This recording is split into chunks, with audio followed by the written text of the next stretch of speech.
안녕하세요, 가시장입니다. 9월 3일 금요일 국내 시장이 마감되었습니다. 오늘은 다행히도 코스피, 코스닥 모두 시장의 흐름이 좋았던 것 같습니다. 특히 코스피는 0.8%의 상승이 나오면서 다시 한번 3200포인트를 돌파했고, 또 코스닥도 마찬가지로 0.6%의 상승이 나오면서 1053포인트에 마무리가 되었습니다. 자, 그럼 시가총액 상위 종목들을 살펴볼게요. 자, 먼저 코스피.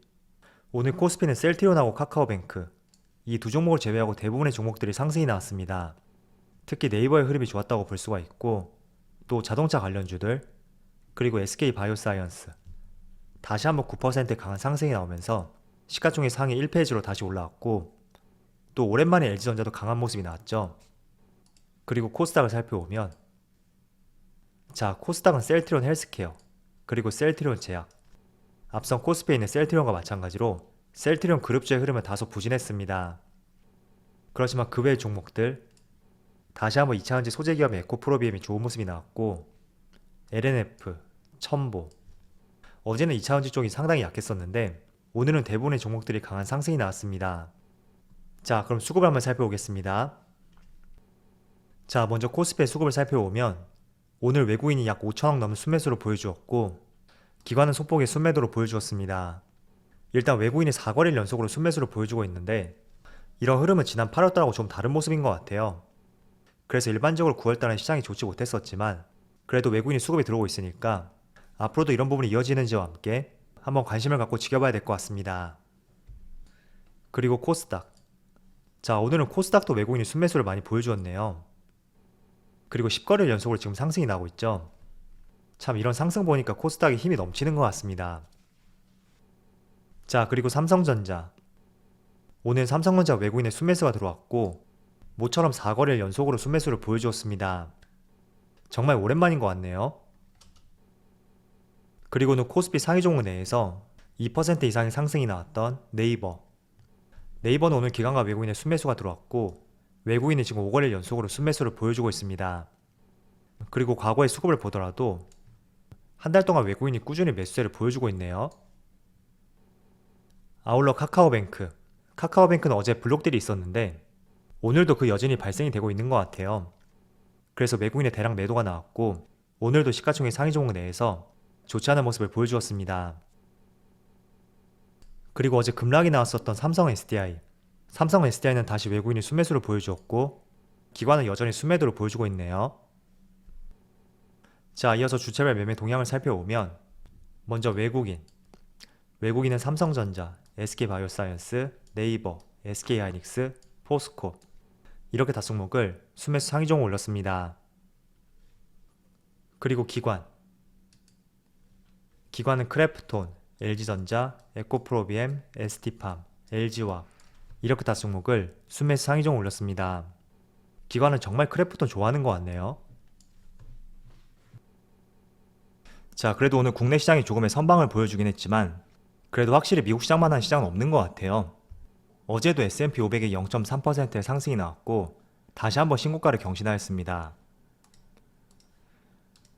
그리고 나스닥도 0.1%의 상승이 나왔고 종가 기준으로 신고가를 다시 한번 경신했죠. 그리고 다우지수도 0.4%의 상승이 나왔고 필라델피아 반도체 지수도 0.3%의 상승이 나왔습니다. 자, 이렇게 미국 3대 지수를 보면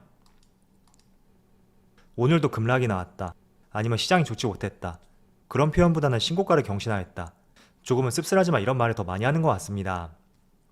그래서 확실히 미국 시장은 유동성이 풍부한 곳이라고 생각이 되고요. 물론 코스피와 코스닥의 비중이 높으신 분들에게는 지금처럼 미국 시장의 연일 신고가 경신 다소 부러울 수가 있습니다. 자, 그렇지만 미국 시장이 견조하다면 언제든지 국내 시장에 조정이 나올 수는 있어도 이게 대세를 하락할 수 있는 그런 방향성에는 제한이 되어 있기 때문에 언제나 어떤 상황을 부정적으로 보기보다는 전략적으로 이용해보자, 이런 생각과 함께 계획을 한번 세워보셨으면 좋겠습니다. 제가 생각하는 계획에 대해서 말씀을 드리면 제가 간헐적으로 말씀을 드렸던 것 같아요. 자, 코스피 차트를 보시면 올해부터 볼게요. 일반적으로 한 달에 한 번 정도 이렇게 급락장이 항상 나왔습니다. 최근에도 이렇게 나왔죠. 그래서 앞으로도 코스피 시장이 이렇게 박스권 내에서 상승할 만하면 다시 하락하고 공포감이 많이 조성이 되었다면 다시 상승이 나오는 그런 패턴이 많이 발생이 될 거예요. 그리고 이렇게 패턴이 계속 이어질 수 있는 원인은 결국에는 이렇게 하락장에서도 나름대로 시장의 중심이 될 수 있는 미국 시장이 견조하기 때문에 국내 증시도 마냥 하락이 나오지 않고 반등이 나올 수밖에 없다고 생각하고 있습니다. 그래서 이런 부분을 잘 이용해 볼 필요가 있을 것 같아요. 앞으로도 시장은 박스권 내에서 움직일 텐데 지금처럼 미국 시장이 견조하다면 이렇게 한 번씩 지수가 조정을 보일 때 그런 구간에서 시장에서 유망한 업종들이 있잖아요. 그런 업종들을 하단에서 매수하게 된다면 다시 반등이 나올 때는 빠르게 수익이 낼 수 있는 가능성이 높다고 생각하고 있습니다. 그래서 지금도 시장이 다소 반등이 나오고 있지만 또 언제 시장이 급락이 나올 수도 있습니다. 그래서 항상 이런 부분 대비해 보시고요. 작년과 다르게 올해는 주식에 전략이 필요한 시장이라고 다시 한번 강조를 하겠습니다.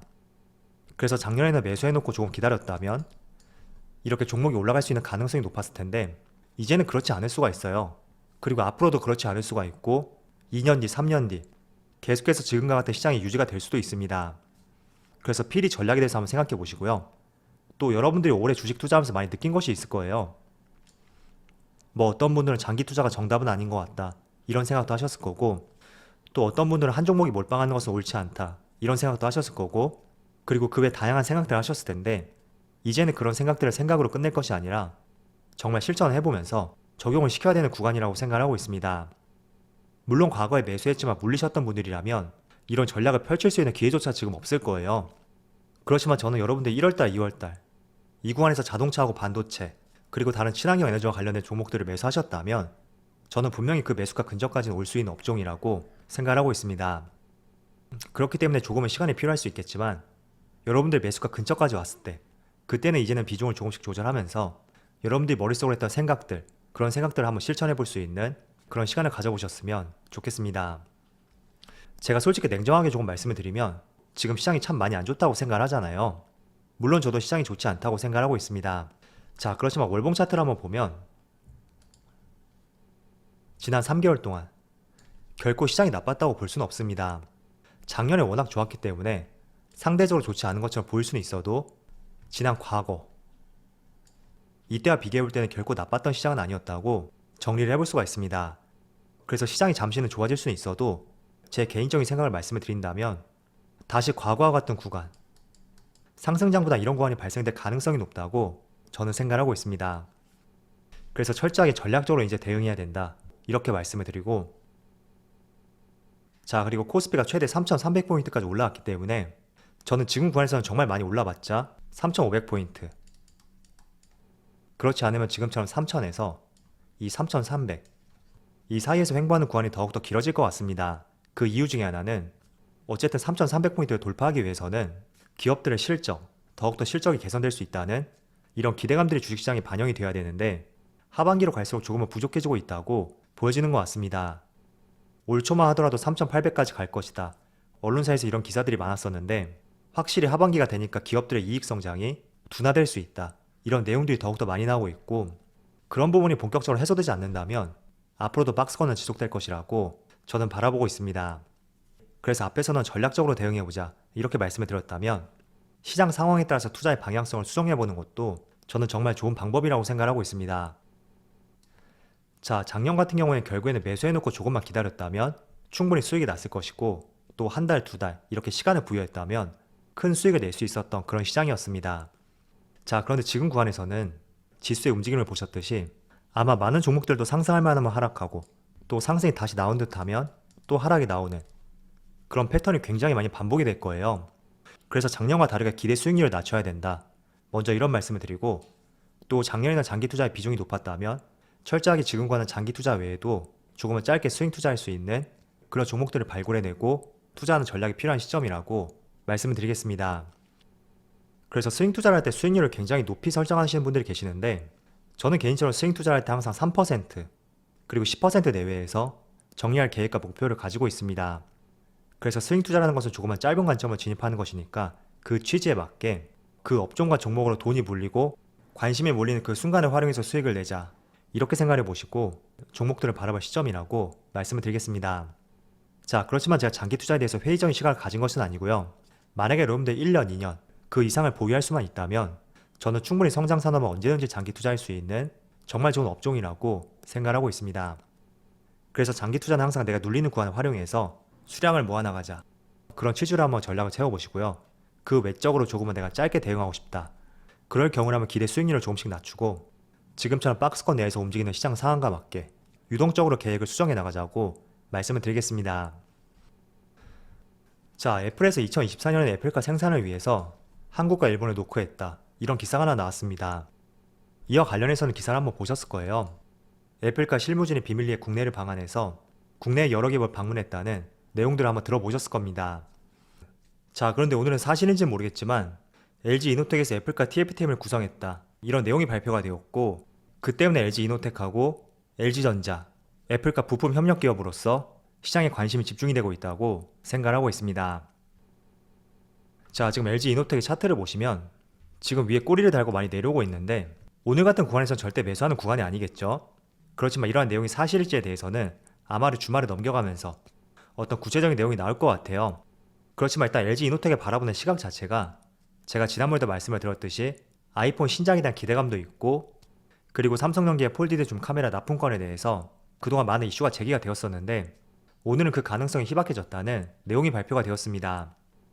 그래서 삼성전기의 카메라가 애플로 납품되지 않는다면 당연히 LG 이노텍이 또 반사 수혜를 받을 수 있기 때문에 지금 관한 여러가지 재료가 생겨난 시점이라고 보여지는 것 같습니다.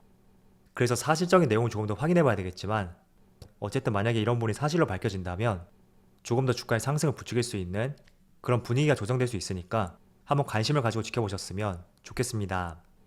자, 그리고 아울러서 현대차.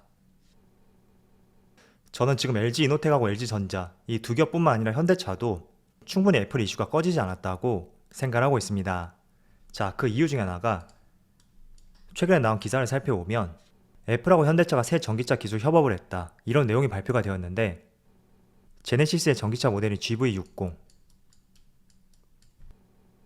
여기에 아이폰 어플을 활용해서 자동차의 문을 열고 닫을 수도 있고 또 시동을 켤 수 있는 신기술이 적용이 되었다고 발표가 나왔습니다. 자, 지난번에 현대차에서 애플카는 사실무근이다. 이런 발표를 했음에도 불구하고 이런 기술적인 면은 여러가지 교류를 하고 있었고 또 BMW를 제외하고 디지털 기술을 협업한 곳은 현대차가 유일합니다. 그래서 현대차에서 지난번 애플카 이슈에 대해서 완전히 기대감을 종식시킬 수 있는 사실무근이란 발표를 했음에도 불구하고 이렇게 내부적으로 기술 협업에 대해서는 꾸준히 서로 진행을 해왔다. 그런 점을 우리가 고려해봤을 때는 저는 LG 이노텍과 LG전자 이 두 기업뿐만 아니라 현대차도 충분히 애플카 이슈로서 기대감이 꺼지지 않았다고 생각하고 있습니다.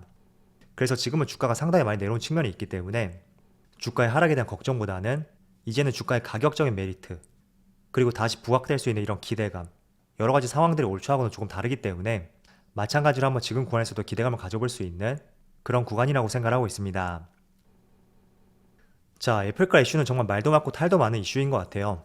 항상 사실인 것처럼 발표가 되면서 또 아닌 것처럼 발표가 나오고 이런 일들이 많이 반복되고 있는데 이번에는 조금 더 사실적인 측면이 부각이 되어서 관련 종목을 보유하신 분들에게는 큰 수익으로 다가올 수 있는 그런 시점이 도래하기를 기원해 보겠습니다.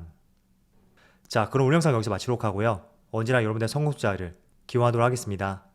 다들 좋은 주말 보내세요. 감사합니다.